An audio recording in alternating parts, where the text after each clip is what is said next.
Welcome back to NewsNation Rush Hour. I'm Nichole Berlie, and some of the most well-known names in Congress on the ballot in New York's primaries this week. But it's a race featuring two lesser-known candidates attracting major attention now that the dust has settled.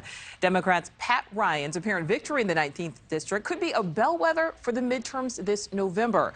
Our NewsNation partners over at Decision Desk HQ project Ryan defeated Republican Marcus Molinaro by more than 2 percentage points. That's a larger margin than President Biden's victory in the district back in 2020. We do have NewsNation correspondents around the country covering the results of yesterday's primaries and the big races coming up in November. But we begin in New York with NewsNation correspondent Paul Gerke. And Paul, what made this race in the Hudson Valley so critical? Not many people know about the Hudson Valley, an area we're not super familiar with when we talk about New York. But the election there might just be a sign of what's to come in November. This was our first chance since Roe versus Wade was overturned to see how a Democrat fared against a Republican in a swing district. New York 19 went Obama, then Trump, and then Biden. So considering Republicans were expected to do better in the midterms, you would think it would have gone red. But in light of Democrat Pat Ryan's win, it's becoming clear that campaigning on the right to choose could be a winning strategy for his party. We got in this race because the foundations of our democracy were and remain under direct threat, and that is deadly serious. The literal stakes were small by governing standards, a seat in northern New York's 19th district that will disappear in 5 months. But figuratively, Pat Ryan's defeat of Republican Marc Molinaro means much more to the Democratic Party. Molinaro's campaign keyed in on crime and inflation. We are going to win the 19th congressional district and give voice to people who are working too damn hard and getting too little in return.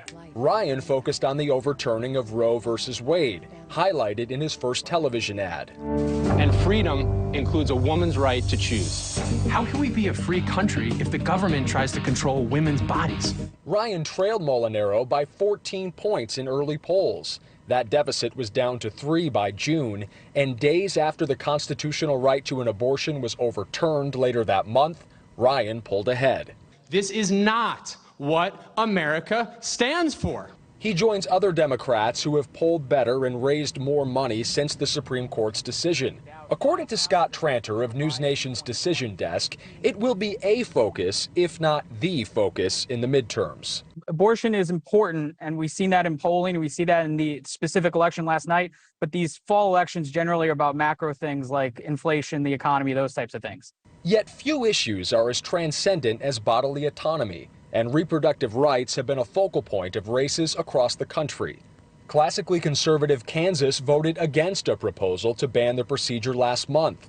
According to NewsNation's Decision Desk, Pennsylvania elections are often determined by suburban women who tend to support abortion rights regardless of political affiliation, meaning the balance of power in the Senate could be decided by this very issue. Republicans may still make major gains in November, but it's become clear that Democrats have found an issue with bipartisan support that they can rally around. Nichole? All right, Paul, thank you for that. Thank you for watching. Go to newsnationnow.com to find NewsNation on your television provider. And don't forget to click the red subscribe button below to get more of NewsNation's fact-driven, unbiased coverage.